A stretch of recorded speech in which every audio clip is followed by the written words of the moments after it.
नमस्कार बंधुओं, मैं कर्नल अजय, सीईओ अजय एस्ट्रोमनी गुरु, first global astro finance digital channel से आपसे मुखातिब होता हूं।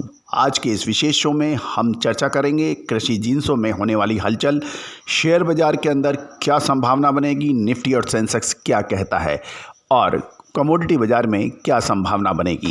दोस्तों, आपको याद होगा हमारे पिछले एपिसोड के अंदर हमने कुछ विशेष चर्चा की थी, यानी 22 नवंबर सन 2021 को।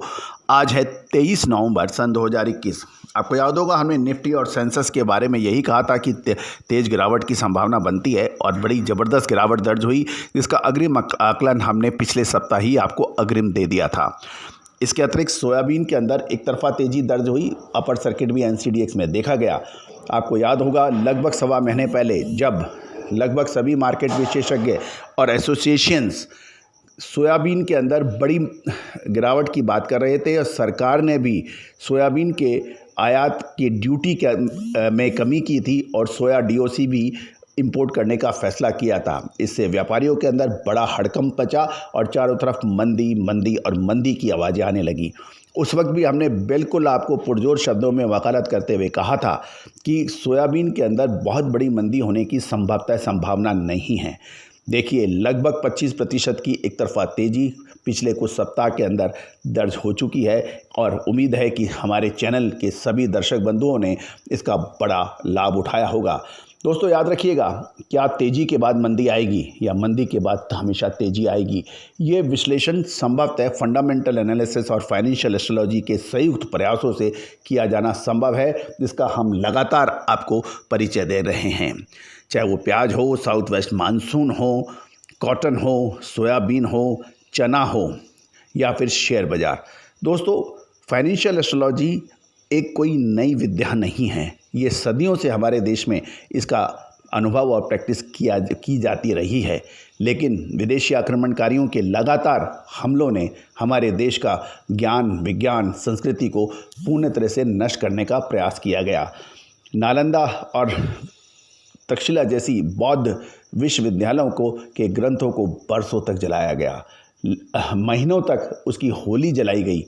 लेकिन कहा जाता है सृष्टि में आप किसी को समूल नष्ट नहीं कर सकते, अवशेष बाकी रहेंगे। इन अवशेषों को ही हमने सहेजने का काम, इकट्ठा करने का काम, उसमें अनुसंधान करने का काम, उसमें रिसर्च करने का काम लगातार पिछले 22 वर्षों से हम लोग कर रहे हैं और इसका परिचय पूरे संसार को मिले, ऐसी हमारी भावना है। यही एक उद्देश्य है जिसका हम पालन करने का पूरा प्रयास कर रहे हैं अपने इस डिजिटल चैनल के जरिए। दोस्तों, आज हम इससे पहले आगे चलें, आज की प्लैनेटिकल कंडीशन। आज चंद्रमा मिथुन राशि में हैं, शनि मकर राशि में होंगे, बुध केतु एवं सूर्य वृश्चिक राशि में हैं और दैत्य गुरु शुक्र धनु राशि में विराजमान हैं। स्टॉक वॉच, यह सब ग्रह सहयोग भारतीय शेयर बाजार में मिश्रित रुख की रचना कर सकते हैं। आपको याद होगा कल निफ्टी और सेंसेक्स ने बुरी तरह से परेशानियां दर्ज हुई और भारत का सबसे बड़े शेयर्स में से एक रिलायंस के ऊपर भी हमारा एक अपडेट है हमारे चैनल पे, उसको भी आप देखिए, जिसको हमने 2 दिन पहले अपडेट किया था। दोस्तों, आज हम मेटल स्टॉक्स के अंदर तेज़ी की बात करते हैं, उसकी अनुभव करते हैं, उसके संकेत दे रहे हैं। कल गिरते बाज़ारों के अंदर भी मेटल स्टॉक्स ने हमारी भविष्यवाणी के आधार पर, विश्लेषण के आधार पर मजबूती से कदम जमाए रखा। चाहे वो वेदांता हो, हिंडाल्को हो या जिंक हो, मजबूती उसमें देखी गई। आज भी इन स्टॉक्स के अंदर मजबूती की संभावनाएं बन सकती है। लेकिन दोस्तों, याद रखिएगा, तेज़ी हो या मंदी, अल्प अवधि यानी इंट्राडे ट्रेडिंग के अंदर समय पर मुनाफा वसूल करना हमेशा से ही हितकारी होता है। Agro watch. दोस्तों, व्यापारी एवं कारोबारी बंधु हो, लाल मिर्च के अंदर मुझे तेज़ी की संभावनाएं नज़र आ रही हैं। इसके उत्पादन, इसकी सप्लाई, डिमांड एंड सप्लाई का सामंजस्य को यदि हम देखें तो लाल मिर्च के अंदर तेज़ी के संकेत मिल रहे हैं। चना यानी ग्राम चने के अंदर भी स्पॉट प्राइसेस के अंदर धीरे धीरे मजबूती की ओर अग्रसर हो सकता है। दोस्तों, सोयाबीन ने लगभग 25% की तेज़ी पिछले लगभग कुछ सप्ताहों में दर्ज हो चुकी है। याद कीजिए, हमने आपको लगभग 1 महीने पहले अग्रिम आकलन दिया था कि सोयाबीन एवं सरसों में अब मंदी करना उचित नहीं है, तेज़ी दर्ज हो सकती है। ऐसा सा ही कुछ बाज़ारों में देखने को मिल रहा है। तिलहन में बड़ी तेज़ी दर्ज हो रही है। क्या ये तेज़ी जारी रहेगी या फिर होगा एक बड़ा मंदी का दौर? दोस्तों याद रखिएगा, तेज़ी हो या मंदी, स्थायी कोई कभी भी नहीं रहती है।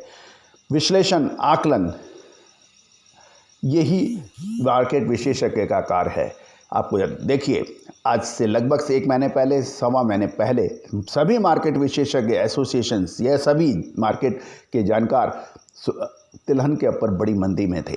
किसी ने ये नहीं कहा था अभी खरीदने का समय है, किसी ने ये नहीं कहा था कि अभी स्टॉक करने का समय है। और देखिए, जो भी व्यापारी, मिल ओनर्स या कारोबारी उस मंदी के कहने में आए, आज उनसे पूछिए कि उनको क्या महसूस हो रहा है। मिलर्स ने समय पे माल नहीं पकड़ा, अब उनके लिए बड़ी असमंजस की स्थिति है। खाद्य तेलों के बड़े विक्रेता जिन्होंने माल नहीं पकड़ा, आज उनके लिए बड़ी कन्फ्यूजन की स्थिति है। दोस्तों, इन कन्फ्यूजन को दूर किया जा सकता है। हर बड़ी तेज़ी और मंदी का स्पष्ट आकलन, क्लियर शब्दों में आकलन, 2 लेवल ऊपर और 2 लेवल नीचे के टेक्निकल लेवल्स तकरीबन सभी लोग दे देते हैं और आप भी इसमें निकाल सकते हैं। लेकिन आने वाले समय के अंदर क्या तेज़ी होगी या मंदी होगी, तेज़ी में तेज़ी बोलने वाले और मंदी में मंदी बोलने वालों से आप बचें, अन्यथा सिवाय नुकसान के कुछ हासिल नहीं होगा। हम फाइनेंशियल एस्ट्रोलॉजी के माध्यम से आप गवार सीड, सोयाबीन, कपास पर विशेष रिपोर्ट भुगतान करने पर उपलब्ध है। ये विशेष रिपोर्ट उन कारोबारियों के लिए, उन मिल ओनर्स के लिए बहुत उपयोगी साबित होती है जो कि 2 से 3 महीने, 4 महीने, 6 महीने का स्टॉक के हिसाब से अपना स्टॉक भरते हैं। कमोडिटी वॉच दोस्तों, आज कॉपर में यानी तांबे के अंदर मजबूती की संभावना बन सकती है। कल बुलियन ने बड़ा बुरी तरह से पिटाई खाई, नीचे का रुख देखा गया, चाहे वो सोना हो या चांदी, लेकिन कॉपर ने अपने मजबूती से दाम पांव जमा के रखे, जिसका पूर्व आकलन हमारे पिछले शो में था। कल के शो में आप देख सकते हैं। दोस्तों, ये था शेयर बाज़ार, कमोडिटी बाज़ार, एग्रो जींस पर आज का आकलन। आप कोई भी व्यापारिक निर्णय लेने से पहले स्वयं का विवेक, अध्ययन एवं अपने सलाहकार से भी राय कर सकते हैं। आप हमारा डिस्क्लेमर्स भी बहुत ध्यान से पढ़ें। चैनल को यदि अभी तक सब्सक्राइब नहीं किया है तो सब्सक्राइब करना बिल्कुल ना भूलें, ताकि हम सूचना आप तक सबसे पहले पहुंचा सकें। All the very best, good luck, happy trading.